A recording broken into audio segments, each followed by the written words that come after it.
So எரிபொருள் பற்றாக்குறையை சமாளிக்க நுண்ணுயிரிகள் எப்படி உதவும் அப்படின்னு கேட்டிருக்காங்க. ஓகேங்களா?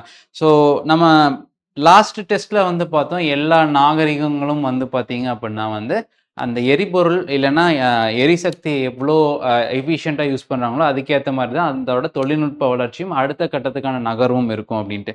அண்ட் லாஸ்ட் இதுல வந்து பார்க்கும்போது, எப்படி சூரிய மின்சாரத்த வந்து நம்ம ஆல்டர்னேட்டிவா யூஸ் பண்ணலாம் அப்படின்னு பார்க்கும்போது, நம்ம என்ன பார்த்தோம் அப்படின்னா, இப்ப நம்ம கரண்ட்டா யூஸ் பண்ணிட்டு இருக்கிற நிலக்கரி இல்லன்னா கச்சா எண்ணெய் இது எல்லாமே இன்னும் ஒரு 30லேருந்து 40 வருஷத்துக்குள்ள தீர்ந்து போயிரும் அப்படின்னு பார்த்துருக்கோம். ஸோ அப்ப என்ன பண்ணலாம்? ஏன்னா எனர்ஜி இல்லாம எதுவுமே நடக்காது.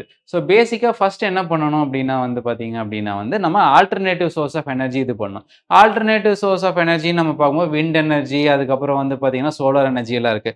ஸோ அது போக சில விஷயங்கள் வந்து பார்த்தீங்கன்னா, நமக்கு இன்னுமே வந்து இந்த எத்தனால் மாரியோ, இல்ல பெட்ரோல் மாரியோ லிக்விட் எனர்ஜி தான் தேவைப்படுது.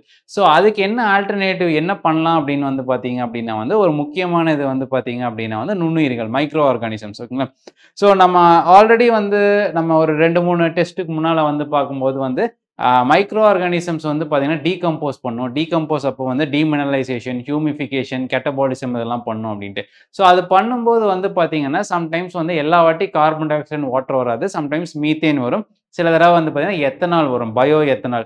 இப்போ வந்து பார்த்தீங்கன்னா, நெறைய வண்டி ஓட்டும்போது E20 பிளெண்டட் அப்படின்னு போட்டிருக்கும். ஸோ அதெல்லாமே வந்து பார்த்தீங்கன்னா, எத்தனால் பிளெண்டட். இந்த எத்தனால் எதுலேருந்து வருது அப்படின்னா, ஸ்டார்ச் இல்லன்னா செல்லுலோஸ் இருக்கிறத நம்ம டீகம்போஸ் பண்ணுவோம். மைக்ரோ ஆர்கானிசம்ஸ் வச்சு பண்ணும்போது, சம்டைம்ஸ் ஃபெர்மென்டேஷன் நடக்கும். அந்த ஃபெர்மென்டேஷனோ, டிரான்ஸ் எஸ்டரிஃபிகேஷனோ நடக்கும்போது, அதிலிருந்து வந்து பார்த்தீங்கன்னா, நமக்கு வர்றது கழிவுகள் வந்து பார்த்தீங்கன்னா, ஒரு ஃபியூயலா இருக்கும். ஓகேங்களா?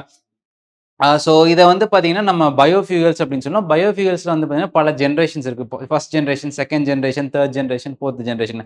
அதுல வந்து பார்த்தீங்க அப்படின்னா வந்து, 3rd அண்ட் 4த் ஜெனரேஷன் வந்து பார்த்தீங்க அப்படின்னா வந்து, இந்த எரிபொருள் தயாரிக்கிறதுக்காகவே வந்து பார்த்தீங்கன்னா, ஸ்பெஷலா டிசைன் பண்ணப்பட்ட நுண்ணுயிரிகள் வச்சு பண்ணுவாங்க. ஓகேங்களா? ஸோ அதனால அதோட எஃபிஷியன்சி வந்து அதிகமா இருக்கும். ஸோ இதனால என்னெல்லாம் லாபம் அப்படின்னு வந்து பார்த்தீங்கன்னா, ஃபர்ஸ்ட்டு வந்து பார்த்தீங்க அப்படின்னா வந்து, கார்பன் எமிஷன் வந்து கம்மியா இருக்கும். அது எப்படி கார்பன் எமிஷன் கம்மியா இருக்கும் அப்படின்னா வந்து, ஸோ ஃபார் எக்ஸாம்பிள் நீங்க நிலத்துக்கு அடியிலேருந்து நிலக்கரி எடுத்து எரிக்கும்போது வர்ற புகை வந்து பார்த்தீங்கன்னா, அது வந்து ஒரு குறிப்பிட்ட amount of carbon dioxide அட்மாஸ்பியர்ல இது பண்ணும். இப்போ நீங்க வந்து இந்த பயோஃபியூயல நுண்ணுயிர்கள் மூலமா தயாரிக்கும்போது, அந்த நுண்ணுயிர்கள் எத சாப்பிடும் அப்படின்னா வந்து, நமக்கு பிளான்ட்ஸ சாப்பிடும். பிளான்ட்ஸ் வந்து எத வச்சு குரோ பண்ணும்னா, காத்துல இருக்கிற கார்பன் டை ஆக்சைட வச்சு தான் குரோ பண்ணும். ஸோ அதாவது பேசிக்கா என்ன ஆகும் அப்படின்னா, காத்துல ஆல்ரெடி இருக்கிற கார்பன் டை ஆக்சைட மாத்தி மாத்தி நம்ம சுழற்சி பண்றோம். ஸோ இதனால வந்து பார்த்தீங்கன்னா, கார்பன் எமிஷன் கம்மியாகும். குளோபல் வார்மிங் புவி வெப்பமயமாகுதல் வந்து கம்மி பண்ணும். 2வது வந்து பார்த்தீங்க அப்படின்னா வந்து, இது வந்து இப்போ இந்தியால வந்து பார்த்தீங்கன்னா, நமக்கு இந்தியா வந்து ஒரு நம்ம விவசாயம் சார்ந்த ஒரு நாடு. அதனால விவசாய வேஸ்ட் அக்ரிகல்ச்சரல் வேஸ்ட் நெறைய இருக்கு. அந்த அக்ரிகல்ச்சரல் வேஸ்ட்லேருந்து நம்ம எனர்ஜி தயாரிக்கலாம். ஓகேங்களா?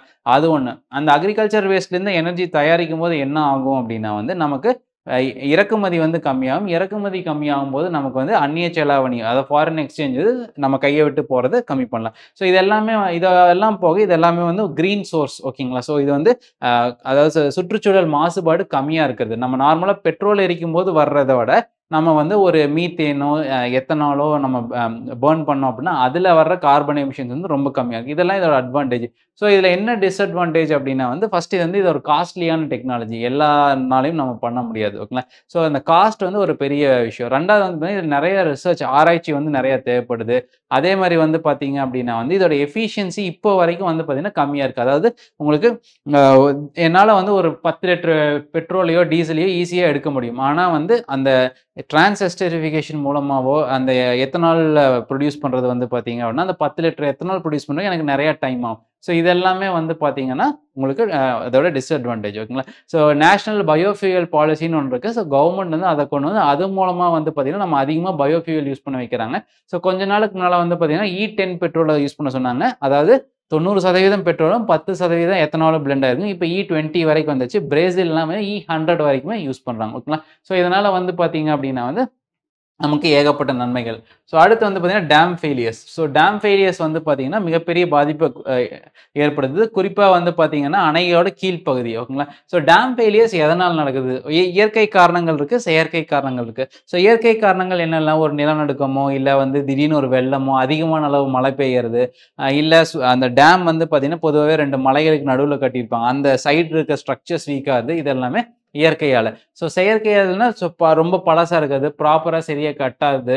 அதுக்கப்புறம் அந்த கெப்பாசிட்டி அதிகமாகும்போது அத தொறந்து விட்டு அத பேலன்ஸ் பண்ணும். இதெல்லாம் பண்ணாம, இல்ல ஒரு டெரரிஸ்ட் அட்டாக், தீவிரவாத தாக்குதல் இது எல்லாமே வந்து பார்த்தீங்கன்னா, டேம் ஃபெயிலியர கிராஸ் பண்ணுது. ஓகேங்களா? ஸோ டேம் ஃபெயிலியர்ஸ் வந்து பார்த்தீங்க அப்படின்னா, ஸோ அது இதுவரைக்கும் உலகத்துல பல இடத்துல நடந்திருக்கு. அதனால பல உயிரிழப்புகளும் நடந்திருக்கு. இருக்கறதுலயே மிகப்பெரிய டேம் ஃபெயிலியர் 1970கள்ல சீனால நடந்த ஒரு டேம் ஃபெயிலியர்ல லட்சக்கணக்கான மக்கள் வந்து உயிரிழந்தாங்க. ஓகேங்களா? ஸோ இதெல்லாமே வந்து பார்த்தீங்க அப்படின்னா வந்து டேம் ஃபெயிலியர்க்கான காசஸ். ஸோ இந்தியாலயுமே வந்து பார்த்தீங்கன்னா, குஜராத்ல ஒரு தடவ நடந்திருக்கு. ஓகேங்களா? ஸோ இது எல்லாமே இந்தியால நடந்த கன்டெம்பரரி எக்ஸாம்பிள்ஸ். ஓகேங்களா? ஸோ அ இதுக்கப்புறம் டேம் ஃபெயிலியர்ஸ் நடக்க வாய்ப்பு இருக்கா அப்படின்னா, சரியா நம்ம பராமரிக்கல, இல்ல வந்து அதோட ஆயுள் காலத்த வந்து சரியா நம்ம கணிக்கல அப்படின்னா, கண்டிப்பா வந்து நடக்க வாய்ப்பு இருக்கு. இந்தியால இருக்கிற டேம்ஸ் 4% டேம்ஸ் வந்து 100 வருஷங்கள தாண்டி இருக்கு. ஓகேங்களா? ஸோ அதெல்லாமே நம்ம ப்ராப்பரா மெயின்டெயின் பண்ணல அப்படின்னா, இங்கேயும் நடக்க வாய் வாய் அ டேம்ஸ் ஃபெயிலியர்ஸ் நடக்க வாய்ப்புகள் அதிகம். ஓகேங்களா?